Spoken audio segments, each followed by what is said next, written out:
সুপ্রিয় ভাই ও বোনেরা, আসসালামু আলাইকুম।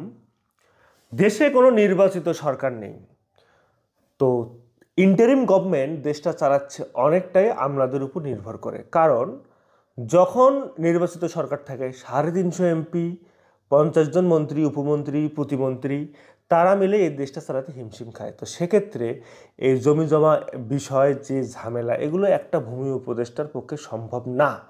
তাদের কোনো এমপি নাই, এখানে তেমন কোনো শক্ত নেতা নাই। তো সেক্ষেত্রে সরকার চিন্তা করেছে যে এসিল্যান্ডের উপর এই জমি জমার যত জটিল বিষয় এগুলো এখন, আর যেহেতু এখানে সুপারিশ করার লোক নাই, কোনো উপজেলা আওয়ামী লীগের সাধারণ সম্পাদক নাই, জেলা আওয়ামী লীগের সভাপতি নাই, তো সেক্ষেত্রে ইমপ্লিমেন্টেশনটা এখন আর কি খুব দ্রুত হচ্ছে এবং কড়াকড়ি হচ্ছে আইনের উপর নির্ভর করে, কারণ সুপারিশের লোক নাই।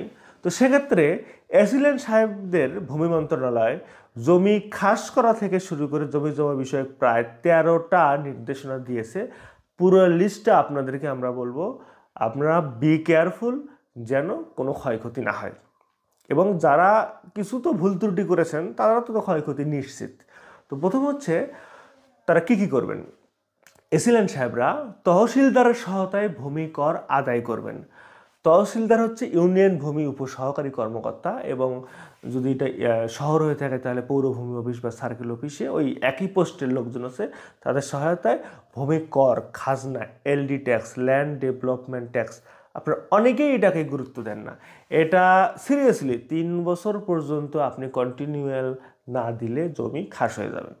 ভূমি কর যথাযথভাবে নির্ধারণ এবং যত সময় ভূমি কর আদায় নিশ্চিত করা, কোন জমির কর কীরকম হবে, কোন ব্যবসা প্রতিষ্ঠানের কর কীরকম হবে, ডাঙ্গার কী হবে, জলার কী হবে, নালার কী হবে, সমস্ত কিছু এসিল্যান্ড সাহেব করবেন। তারপর আদায়কৃত খাজনা কর অন্যান্য যত সময় সরকারি কোষাগারে জমা দেয়া, এসিল্যান্ড সাহেব যেটা আদায় করবেন।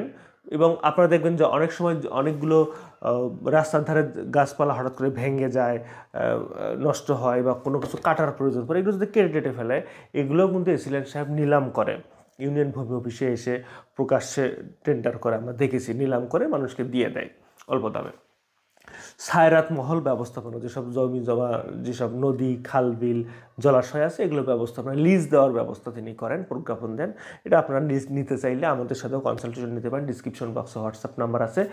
সরকারি যা জমি তার প্রস্তাব নেওয়া, লিজের বন্দোবস্ত ওর আবেদন গ্রহণ করা, উনি বন্দোবস্ত দিবেন, আবেদনপত্র উনি নেন, গ্রহণ করেন, যাচাই বাছাই করেন, ডিসি অফিস এবং ভূমি মন্ত্রণালয়ের সুপারিশে এটা ফাইনাল হয়ে যায়।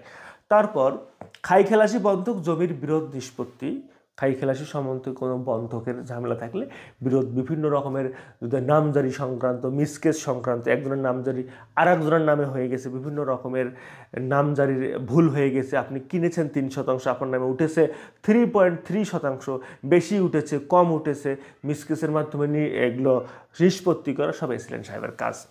তারপর সরকারের নীতিমালা অনুযায়ী ভূমিহীনদের মধ্যে খাস জমি বন্দোবস্ত এর প্রস্তাব পেশ, ওই যেটা বললাম, বিভিন্ন ক্যাটাগরির লোকজন খাস জমি বন্দোবস্ত পাবেন। শুধু যে ওই যে ভূমিহীন হলেই হবে তা না, সক্ষম পুত্র সহ বিধবা নারী, তারপর মুক্তিযুদ্ধ ফ্যামিলি, তারপর কৃষি নির্ভর ফ্যামিলি, 50% কম বাড়ি ভিটা আছে, জমি আছে, তারপর প্রবাসীরা তো বেশি সুবিধা পাবেন। প্রবাসীদের জন্য তো বিশেষায়িত ব্যবস্থা, তারা যে জমি নিতে চান বা হচ্ছে ব্যবসার জন্য জমি নিতে চান, মার্কেটের জন্য নিতে চান, খামারের জন্য নিতে চান, মৎস্য খামারের জন্য নিতে চান, শিল্প উদ্যোক্তার জন্য নিতে চান, এটা তো আরও ইজি। এই বিষয়ে কনসালটেশন লাগে, ডিসক্রিপশন বক্সে হোয়াটসঅ্যাপ নাম্বারে মেসেজ করবেন, আমরা যোগাযোগ করব। তারপর ভূমিহীন কৃষকদের অগ্রাধিকার ভিত্তিতে খাস জমি বন্টন করা, যদি ভূমিহীন থেকে থাকে, ভূমিহীন কৃষক থেকে থাকে যারা কৃষি নির্ভর, খাস জমির ব্যাপারে তাদেরকে অগ্রাধিকার দিতে বলেছে, তারা এইভাবে ব্যবস্থা করে। খাস জমি সঠিকতার সরকারের খাস খতিয়ান লিপিবদ্ধ নিশ্চিত করা, খাস জমি সঠিকভাবে সরকারের খাস খতিয়ানে লিপিবদ্ধ করা। অনেকেই খাস জমি দখল করে আছেন বিভিন্নভাবে, এটা খাস, আপনার বাড়ি ভিটেও খাস হয়ে যাইতে পারে, আপনি জানেন না কারণটা কি, আপনি নিয়মিত খাজনা দেননি, বিভিন্ন রকমের খোঁজ খবর করেনি, আরও অনেক জটিলতা থাকে। শুধু যে খাজনা না দেওয়ার কারণে তা না, দেখা যায় আপনার হচ্ছে রেকর্ডের জটিলতা আছে, দলিলের জটিলতা আছে, মালিক নাই, মালিক বাইরে, আপনি একটা রেকর্ড করে নিয়েছেন, এসে রেকর্ড, তাতেই কিছু যায় আসে না, জমি যে আপনার নামে থাকবে এটা না, এটা খাস খতিয়ানে চলে যাইতে পারে, অনেকের জমি চলে যায়। বাংলাদেশে 25% জমি খাস জমি, কারণ এগুলো সঠিক মা বাপ নাই, যারা জমি দখল করেছে তারাও এটার মালিক না।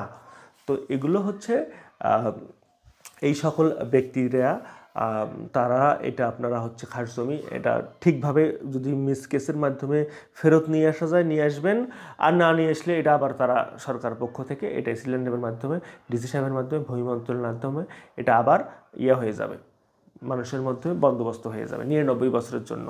এটা বেদখলকৃত খাস জমি উদ্ধারের ব্যবস্থা করা।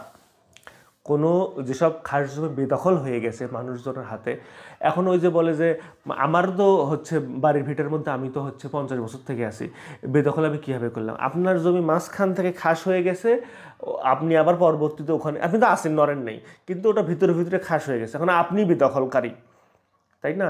জমি আপনার, কিন্তু আপনি খোঁজ খবর করেন নাই, আপনি এলডি ট্যাক্স দেন নাই, অথবা এই জমিটার আসল মালিক আপনি না, আপনি বিভিন্ন ওয়ারিশদের মাধ্যমে কোনো এক ওয়ারিশদের অংশীদার, কিন্তু সঠিকভাবে আপনার মালিকানা পূর্ণতা পায় না, কাগজপত্রের ঘাটতি আছে, আপনার সত্ত্বের ঘাটতি আছে।